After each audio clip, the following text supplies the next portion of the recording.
Les habla Rafael Arraiz Luca y esto es Venezolanos, un programa sobre el país y su historia. La semana pasada hablábamos de la gobernación de Juan de Pimentel entre 1576 y 1583. Hoy seguiremos avanzando en esta historia de la fundación de la mayoría de las ciudades venezolanas en el siglo XVI. Y es por ello que nos referiremos a Francisco de Cáceres, el fundador de la provincia del Espíritu Santo de la Grita, en 1576.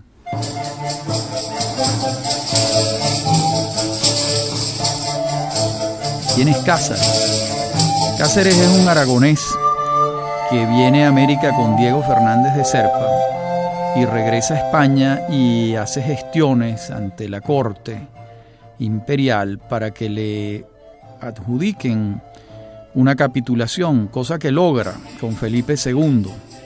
Y esta capitulación que Felipe II firma con él lo autoriza para conquistar y poblar la provincia del Espíritu Santo. Es decir, nos estamos refiriendo a los llanos de Casanare y Vichada en la actual Colombia, y desde el Valle de la Grita y Tunja, también en Colombia hoy en día, hasta la desembocadura del río Zulia. De modo que estamos hablando de un espacio bastante amplio. Queda establecido que el territorio entregado va a depender del corregimiento de Tunja y en lo jurídico de la Real Audiencia de Bogotá. Desde la ciudad del Espíritu Santo de la Grita, Cáceres va a autorizar a Juan Andrés Valera, un vecino de la ciudad de Mérida, para que funde otro poblado en Barinas, y así fue como se fundó una ciudad con un nombre precioso, Altamira de Cáceres, el 30 de junio de 1577. De modo que estas dos ciudades, el Espíritu Santo de la Grita y Altamira de Cáceres en Barinas, van a ser fundadas por gente proveniente de Bogotá, de Tunja y de Mérida. Y la vida de Cáceres va a terminar en un pueblo hoy en día en la República de Colombia, Santiago de las Atalayas, que fue uno de los pueblos fundados por él. Decíamos antes que terminaba la gobernación de Pimentel en 1583 y lo sucede un gobernador que fue unánimemente detestado por los caraqueños. Me estoy refiriendo a Luis de Rojas, que gobierna de 1583 a 1589. ¿Por qué lo detestaban los caraqueños? Porque Rojas, con un esmero puntual, se dedica a desconocer la autoridad de los alcaldes. De paso, se enemista con la mayoría de las familias principales de Caracas, que eran, por supuesto, las familias integrantes del Cabildo. De modo que entra en conflicto con los habitantes naturales de la ciudad, porque recordemos que estas autoridades eran itinerantes.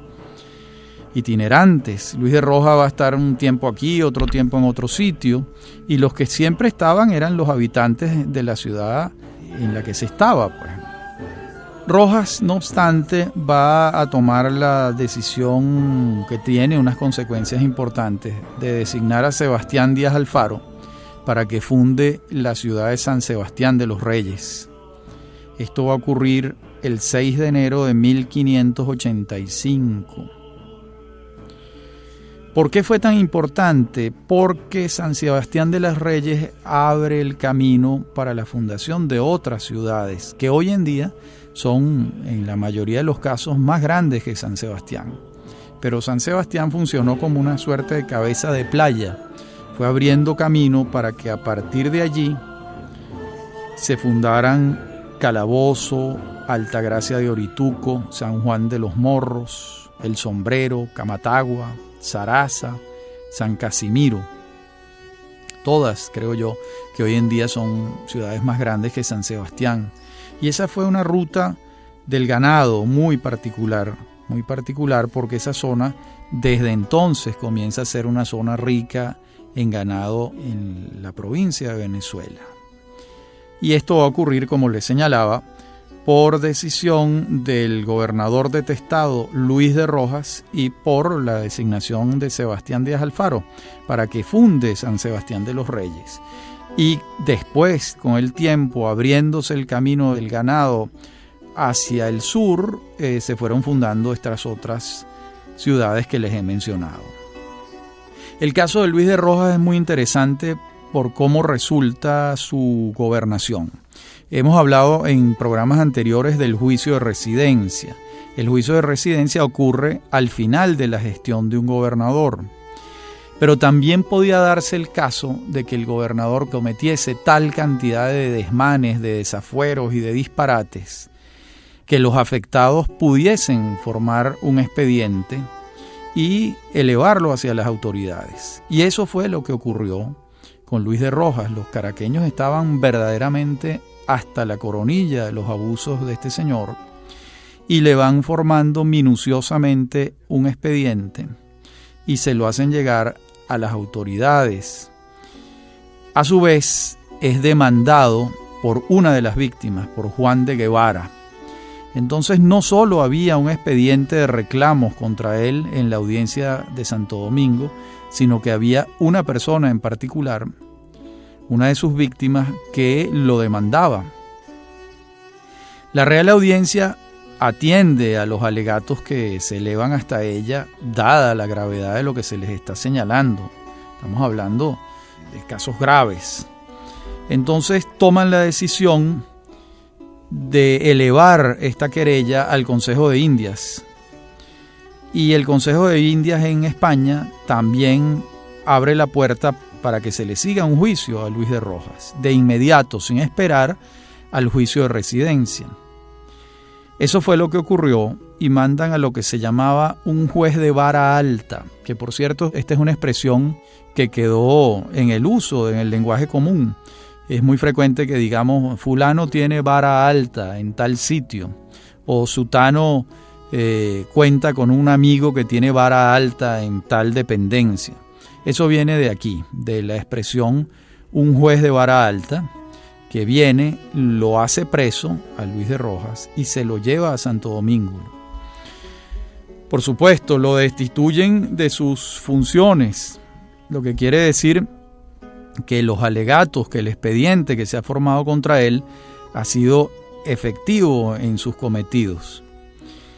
Y nos señala que para entonces, para la fecha que estamos hablando, 1589, ya habían mecanismos jurídicos alternos al juicio de residencia. Esos mecanismos permitían procesar a una autoridad durante el ejercicio de su gobierno, siempre y cuando estuviese cometiendo unos delitos, unas faltas, unos abusos particularmente graves, como fue el caso de Luis de Rojas. Este es un ejemplo, pero hay otros que también iremos viendo en el futuro. No obstante, los caraqueños tienen que tolerar a este gobernador entre 1583 y 1589, que no son pocos años, y fueron años en que las relaciones entre la gobernación y la institución del cabildo, que era donde hacían vida los criollos, los terratenientes, las familias principales de la ciudad, fueron unas relaciones sumamente tensas, sumamente difíciles. A Luis de Rojas va a sustituirlo paradójicamente o pendularmente un gobernador amado, que fue Diego de Osorio, a quien llamaban el gobernador querido, y que va a tener un ejercicio muy largo. Va a gobernar durante 8 años, de 1589 a 1597. El contraste entre Rojas y Osorio pues no puede ser mayor. Por cierto, los dos mueren el mismo año, en el año 1600. Cuando muere Rojas es unánimemente odiado por todos, mientras el otro es amado por todos. Incluso se comenta que la muerte de Osorio provocó un llanto multitudinario en los esclavos africanos en Santo Domingo, porque llegaron a considerarlo su protector más que su que su verdugo. Lo amaban los esclavos africanos por todas sus ejecutorias y por la consideración que tuvo con ellos. Esta gobernación de Osorio, junto con la de Pimentel, va a ser de las más largas que contemos en el siglo XVI que estamos trabajando. Una gobernación de 8 años. ¿Por qué Osorio fue tan querido? Bueno, pues precisamente por lo contrario que fue odiado Rojas. Osorio lo primero que hizo fue respetar y trabajar con el cabildo, respetarlos de la manera más escrupulosa y trabajar con ellos, no los enfrentó. Al revés, el plan de gobierno que desarrolla Osorio lo hace de acuerdo con los cabildantes, en combinación con ellos, en diálogo con los cabildantes, lo que es evidentemente una forma inteligente de hacer las cosas. Siempre los enfrentamientos son estériles y terminan más o menos todos igual. Este hombre hace lo contrario, lleva el camino del diálogo, el camino del entendimiento, de la cordialidad, y sus resultados son extraordinarios. Logra organizar las ordenanzas, incluso convoca a un encuentro, a un congreso de procuradores de todos los cabildos, y esta fue la primera vez que eso ocurrió, que se reunieron todos los procuradores de los cabildos, procurando, se valga la redundancia, acciones colectivas para sus provincias. Y sobre todo fueron reunidos para hacerle peticiones a la corona española, peticiones que fuesen comunes a todos los cabildos de las provincias que en el futuro serían la Capitanía General de Venezuela y después la República de Venezuela.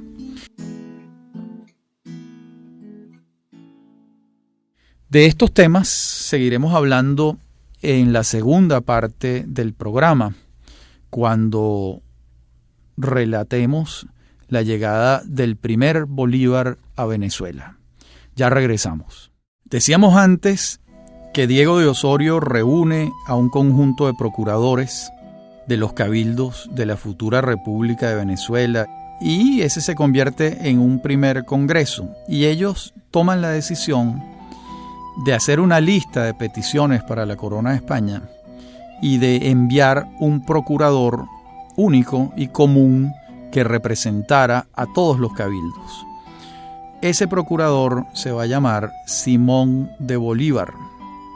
Estamos hablando del primer Bolívar que llega a estas tierras, acompañado de su hijo, que también se llamaba Simón de Bolívar.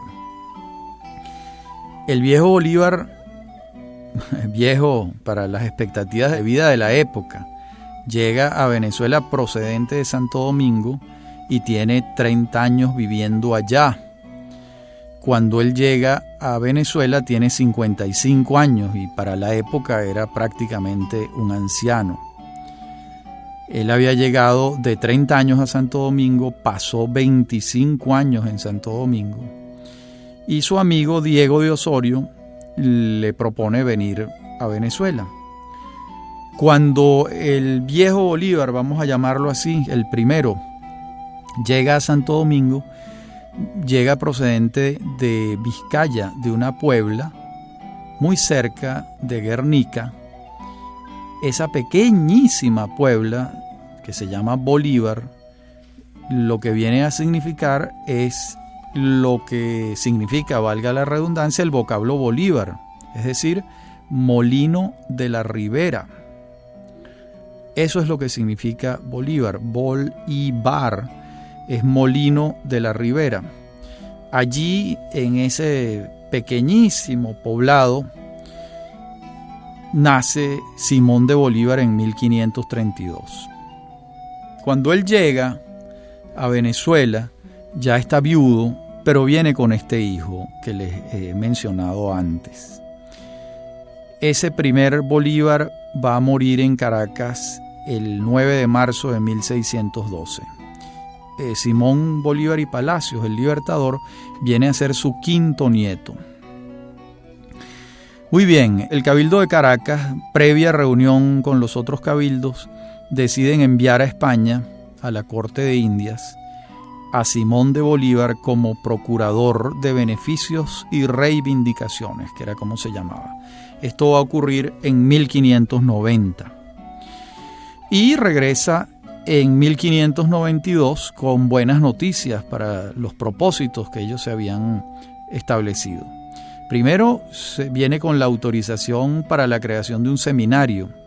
Ese seminario va a ser la semilla de la futura Universidad de Caracas, fundada en 1725. Esta proto-universidad, este mínimo seminario, Simón de Bolívar trae la autorización. También, esto es un aspecto que en esa época contaba mucho, se le otorga un escudo de armas a la ciudad de Caracas. Es decir, ya era una ciudad con una entidad mayor, ya había dado un paso más en su crecimiento, se había alargado los pantalones. También lo autorizan, pero no se hace efectiva esa autorización, a la compra de 3.000 esclavos africanos. Bueno, de regreso en Caracas, el gobernador Osorio lo designa contador general de la Real Hacienda. Y aquí continúa su vida hasta que termina y es el fundador de la estirpe de los Bolívar en Venezuela, que obviamente va a tener tantísima importancia para nosotros. Concomitante con todo esto que les estoy señalando está la fascinante aventura de Antonio de Berrío en el Orinoco y Trinidad en busca de Manoa, en busca del Dorado. ¿Quién era Berrío y por qué se embarca en esta aventura? Berrío estaba casado con una sobrina de Gonzalo Jiménez de Quesada, María de Oruña se llamaba. Jiménez de Quesada muere sin descendencia en 1579, muere de lepra en la ciudad colombiana de Mariquita. Y testa, es decir, hace testamento a favor de su sobrina y el esposo de su sobrina. Y ellos heredan entonces esa capitulación que Jiménez de Quesada había firmado con la corona, que rezaba literalmente: pasada la cordillera de este reino hacia levante, es decir, de la cordillera oriental de Colombia hacia la derecha, lo que viene es llano, ríos y la desembocadura del Orinoco, la isla de Trinidad o también la desembocadura del Amazonas. Pero Berrío se esmera en el tema de Guayana y de Trinidad. Lo vamos a encontrar en Tunja en 1580, haciendo los preparativos para su expedición, y donde asumen lo que han heredado, la capitulación a favor de ellos, de esos territorios donde presumiblemente estaba el Dorado. Al menos eso creía Gonzalo Jiménez de Quesada, y eso también creyó Antonio de Berrío. Entonces Berrío inmediatamente arma una expedición, baja de Tunja, llega al Orinoco y sigue su curso hacia el delta del Orinoco y luego llega a Trinidad. Por supuesto, no halla ningún tesoro y regresa a Nueva Granada en 1585 a buscar refuerzos. Ya estaba tomado por la fiebre del oro, ya lo había picado la culebra de la fortuna. Va a partir por segunda vez en 1587, pero esta vez convencido de que va a hallar el tesoro que está buscando. Y da los mismos pasos de su primera expedición, pero no logra continuar. Las inclemencias climáticas del terreno, las enfermedades, las desventuras que va pasando su hueste son muy grandes. Y lo encontramos en 1589 en el Casanare, esperando que lleguen refuerzos de Bogotá. Los refuerzos llegan en 1590 y emprende en ese momento su segunda expedición. Esta vez se va a concentrar en el Orinoco. Del Orinoco sube por el Caroní, establece un campamento a orillas de este río y espera de nuevo refuerzos. Los refuerzos no terminan de llegar, él se desespera y navega por el río hacia la desembocadura y llega a Margarita. Y en Margarita se establece esperando que lleguen los refuerzos, y allí le llega la trágica noticia de la muerte de su esposa. decide entonces quemar las naves, no volver a Bogotá ni a Tunja, sino establecerse allí hasta que hallara la fortuna. De Margarita navega hacia Trinidad y en Trinidad, en honor a su mujer, al recuerdo de su mujer, funda San José de Oruña en 1592. Pero Trinidad no formaba parte de la capitulación de él, o formaba parte pero en discusión con otros capitulantes. Y entonces van a reclamar los otros gobernadores. Diego de Osorio reclama desde Caracas que qué hace allí Antonio de Berrío. Francisco de Vides, el gobernador de Cumaná, reclama desde Cumaná qué hace allí Antonio de Berrío. Y Juan Sarmiento de Villandrando, desde Margarita, también le reclama que qué hace en Trinidad, que esos no son los territorios que le han sido asignados. Berrío se defiende de la manera que puede, ¿no? Y ocurre un hecho insólito realmente, y es que Berrío escribe unas cartas diciendo que ha encontrado el dorado. Yo creo que pareciera que estaba mintiendo o que estaba exagerando, buscando que le enviaran refuerzos, que le enviaran asistencia.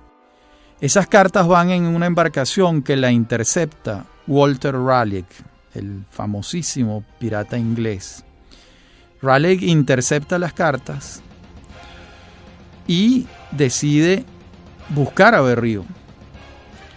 Busca a Berrío, lo hace preso y trata de que Berrío lo conduzca hacia ese sitio que él por cartas ha dicho que es el Dorado, que es Manoa. Pero esto no lo consigue. No lo consigue. Berrío, por su parte, al rato Raleigh lo abandona, queda de su suerte otra vez y Berrío logra irse y entonces ahora sí decide fundar la ciudad de Santo Tomé de Guayana el 21 de diciembre de 1595. Venía Berrío de Margarita después de haber sido liberado por Raleigh. La ciudad es de muy difícil sostenimiento. Berrío espera la llegada de su hijo Fernando, que ha ido a Bogotá a buscar refuerzos. Su hijo Fernando llega en 1597, 2 años después de haberse ido.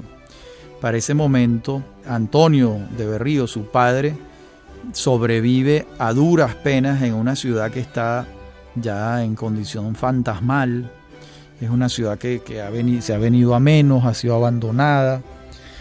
El viejo Berrío ya está enfermo y está a punto de morir. Y bueno, y eso es lo que finalmente ocurre. Y así termina la aventura de Berrío en Guayana. Una aventura más de las muchas que hubo de aquellos hombres hipnotizados con la idea de conseguir la fortuna y de conseguir el oro. En este caso ya no los alemanes que mencionamos en programas anteriores, sino en Guayana, en otra zona de nuestro territorio, donde al parecer había oro, pero nunca en las cantidades en que ellos esperaban. Y ciertamente Berrío nunca lo encontró, y más bien lo que encontró fueron una desgracia detrás de otra.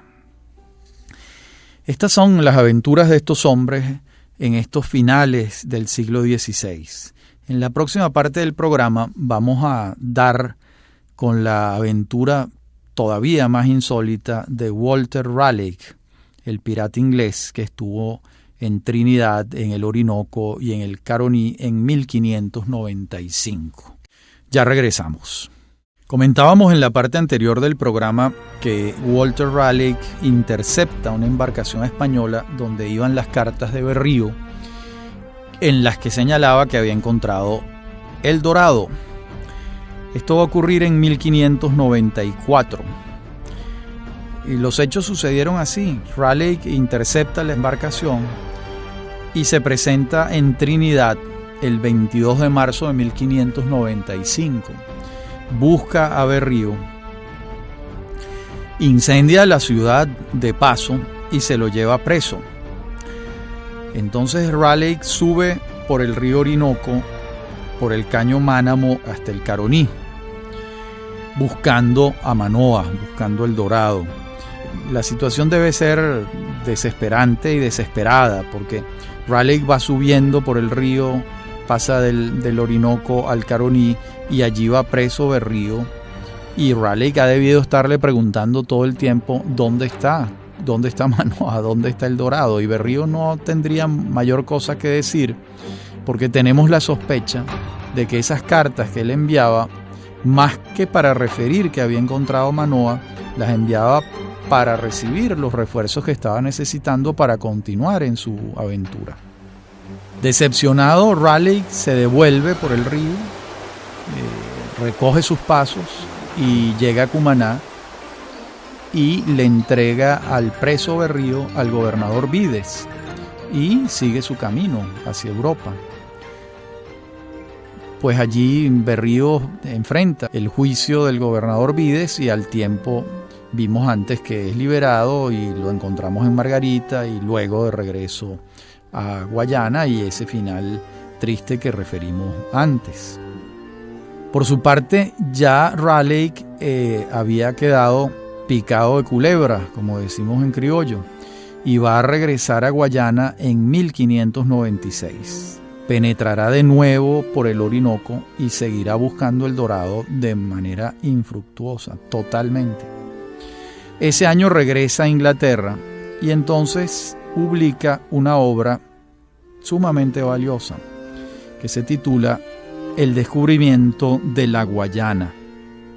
Es el momento de recordar que Walter Raleigh no es un pirata cualquiera. Raleigh es un aristócrata egresado de Oriel College en Oxford en leyes, es decir, estamos hablando de un doctor en leyes de un college de la Universidad de Oxford, que a su vez era un escritor, un poeta y un político de gran significación en la Inglaterra de su tiempo. De modo que cuando publica El descubrimiento de la Guayana, es un acontecimiento literario importante, porque no se trata solo de una relación de viajes de un funcionario, sino se trata del libro de un autor, de un poeta, de un escritor, y es un libro de gran calado, de gran importancia en ese mismo sentido. Pero la vida de Raleigh va a tener un giro inesperado, y es que en 1603 lo hacen preso por una delación y una infidencia. Lo acusan de estar conspirando contra el rey Jacobo I. Y esta acusación, que no sabemos si tenía fundamento o no, lo conduce a pasar 13 años en la cárcel. 13 años, y va a salir en 1616. ¿Y qué hace Raleigh al salir de la cárcel? De inmediato organiza otro viaje a Guayana y llega en 1618. Pero ya el Raleigh de 1618 es un hombre viejo y cansado. Y no continúa el viaje, se establece en Trinidad y envía a su hijo Walter y a un teniente de Raleigh llamado Lawrence Keymis. Lo que ocurre con su hijo es dramático. Encuentra de inmediato la muerte en un enfrentamiento con el entonces gobernador de Guayana, Diego Palomeque de Acuña, quien también muere en la refriega, en el enfrentamiento bélico entre las dos pequeñas patrullas. Raleigh, bueno, imagínense, pierde al hijo, el cuerpo y el alma y la vida no le da para continuar su aventura, no pasa de Trinidad, no es capaz de volver a penetrar por el Orinoco y hacia el Caroní, y decide finalmente, en medio de esta circunstancia tan adversa, regresar a Inglaterra. Y al regresar a Inglaterra lo hacen preso de nuevo. Pero esta vez es acusado por los mismos cargos, pero esta vez la condena no es la prisión, la condena es la muerte. De modo que en el interín entre una condena y otra probablemente hallaron mayores indicios de que sí estaba conspirando contra Jacobo I, o probablemente los fundamentos de sus acusadores por alguna razón tuvieron más peso. El hecho es que el hacha del verdugo pasa por el cuello de Raleigh el 29 de octubre de 1618 y muere, obviamente. Ya pues casi buena parte de su vida estuvo dominada por la obsesión doradista, por la búsqueda afanosa del dorado. Hemos relatado una peripecia en pocos minutos, pero es verdaderamente sorprendente la insistencia de Raleigh en la búsqueda de este tesoro y lo esquivo del tesoro, que nunca lo encontró, y más bien lo que le trajo fueron unas calamidades detrás de otras a él y a su hijo Walter, que pierde la vida en un encontronazo con Diego Palomeque de Acuña.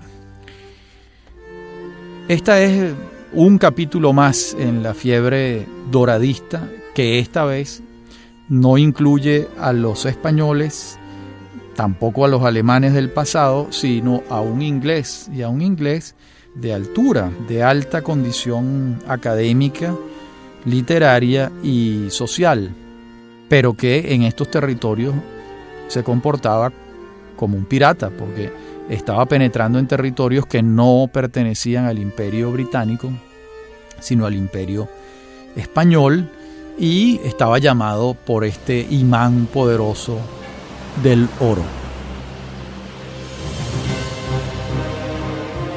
En aquella expedición de Raleigh que parte de Inglaterra venía también otro pirata, Amías Preston. Pero Preston se divorcia de la nave capitana de Raleigh y toma otro rumbo. Decide pues tomar su camino, separarse de la nave madre y seguir su propia intuición y sus aventuras. La aventura de Preston la conocemos al dedillo porque fue escrita por uno de los hombres que lo acompañaba, que se llamaba Robert Davy, que da cuenta día a día de los hechos en un diario. Y los hechos fueron así. Partieron de Plymouth, en Inglaterra, en marzo de 1595, y el 17 de abril de ese mismo año estaban en las Islas de los Testigos. El 22 de mayo estaban en Cumaná, y el 26 a una legua de Macuto, desde donde desembarcaron en Auxiliares en la costa. No desembarcan en Caraballeda, sino muy cerca, en la zona de Macuto, y no, es decir, desembarcan en Auxiliares, pues no había cómo atracar los barcos en un muelle. Allí les advierten que si van a subir a Caracas por el camino real, por el conocido camino de los españoles, iban a encontrar al ejército de Garci González de Silva esperándolos, y pues iban a ser repelidos por las fuerzas del capitán González de Silva.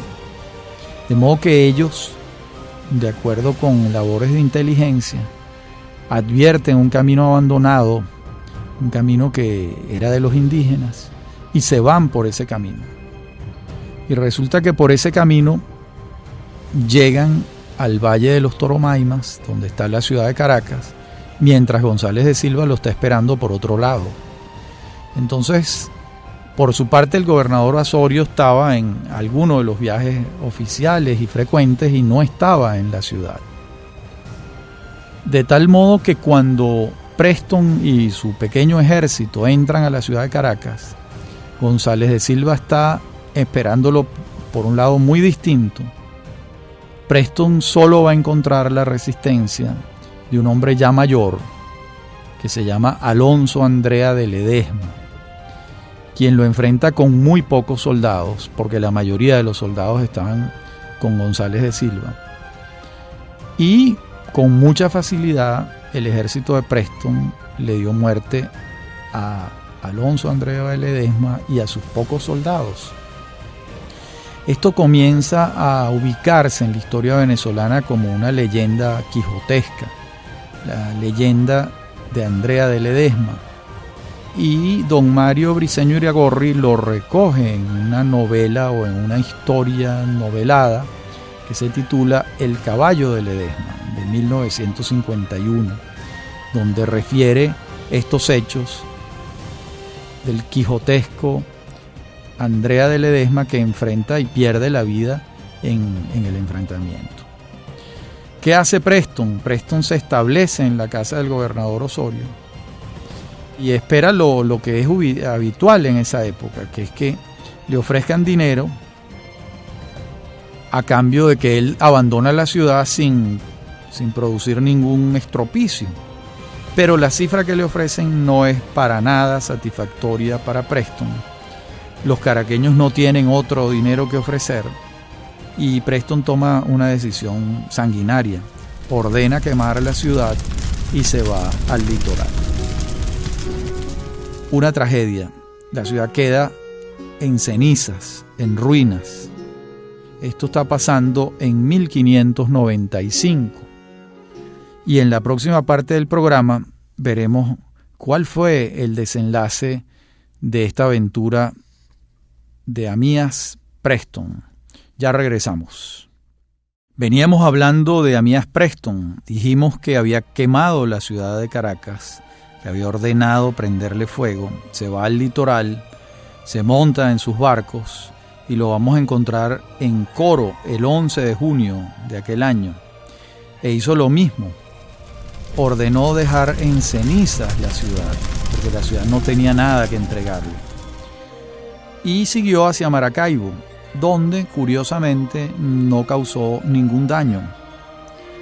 Pero, una dulce venganza, sus marineros contrajeron una enfermedad fatal en Maracaibo, y en el viaje desde el lago de Maracaibo hacia Jamaica, murieron 80 miembros de la tripulación de Preston. El origen de los fallecimientos: un virus estomacal para el que no tenían cura. Fue provocado, fue una dulce venganza tramada por los maravinos, fue casualidad, no tenemos cómo saberlo, pero conocemos los hechos.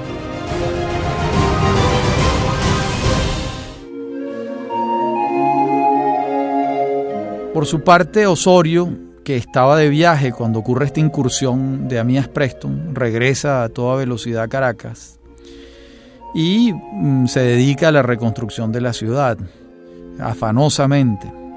Y para 1597 lo promueven a presidente de la Real Audiencia de Santo Domingo, que era un cargo de enorme importancia.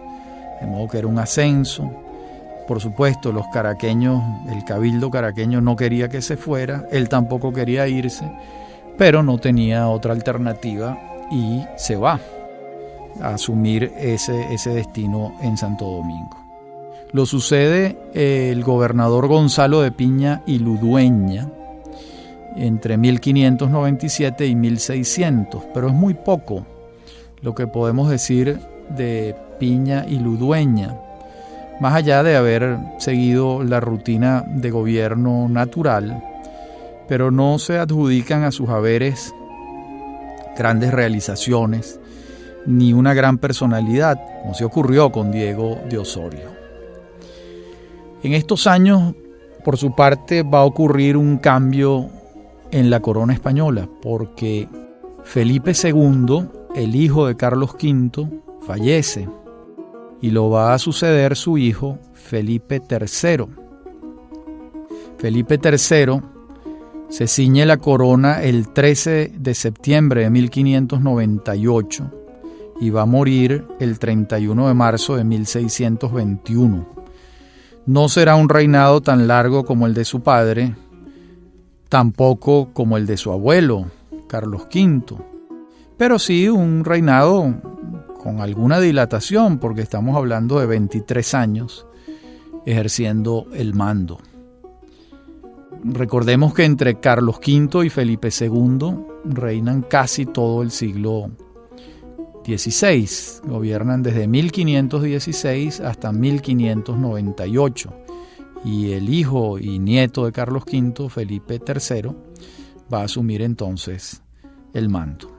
Los juicios históricos sobre el reinado que acaba de concluir, el de Felipe II, son extremos. Por una parte, un sector pensaba que había sido un rey católico que gobernaba con seriedad. Otros pensaban que se trataba de un rey católico rabiosamente fundamentalista, que mantuvo el fuego de la Inquisición para sus detractores. Lo cierto es que Felipe II fue extremado en el tema de la Inquisición, severo como poquísimos, y seguía los consejos que le había dado su padre, Carlos V, que se pueden resumir en lo siguiente. Su padre le dijo: ten siempre a Dios presente, sé siempre respetuoso de la Inquisición, búscate buenos consejeros y administra con pulcritud la justicia. Esto hizo, administró con pulcritud la justicia, tuvo buenos consejeros, pero sin duda exageró en la aplicación de los criterios de la Inquisición y fue al extremo fundamentalista en la aplicación de estos preceptos. Por otra parte, era muy trabajador y organizado con los papeles, con los documentos, y eso le dio un orden particular a la institución de la corona. También le tocó enfrentar muchas guerras en Europa y no salió bien librado de todos estos encuentros bélicos. Muchos lo afectaron, en algunos casos perdió, en casi todos los casos supuso una inversión de recursos cuantiosa. Incluso algunos historiadores consideran que la decadencia del Imperio Español va a comenzar al final de su mandato, mientras sus seguidores, que también son muchos, dicen que por lo contrario, su reinado fue el periodo de mayor auge del Imperio Español. En todo caso, imposible respaldar a la Inquisición. Es un capítulo triste, negro de la historia y muy particularmente de la historia de la Iglesia Católica, pero siempre respaldada por estos monarcas. Su asesor principal, o su valido, que era como se les llamaba, fue Francisco de Sandoval y Rojas, el famoso duque de Lerma. Y durante su reinado, me estoy refiriendo ahora a Felipe III, no a Felipe II. Durante el reinado de Felipe III va a aplicarse la llamada Pax Hispánica, que era una estrategia mediante la cual se buscaban treguas con el enemigo, procurándose entrenarse y prepararse para el combate. Eran unas estrategias muy particulares que se llamaron la Pax Hispánica, así como la Pax Románica significaba otra cosa, ¿no? Lo cierto es que en el reinado de Felipe III, el hijo de Felipe II, el Imperio Español va a seguir expandiéndose.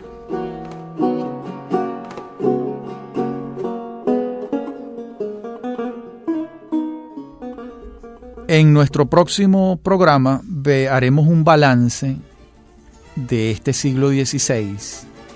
Veremos las fundaciones de las audiencias, haremos un recuento de las fundaciones de las ciudades y una suerte de balance de lo que hemos venido relatando a lo largo de todo este siglo.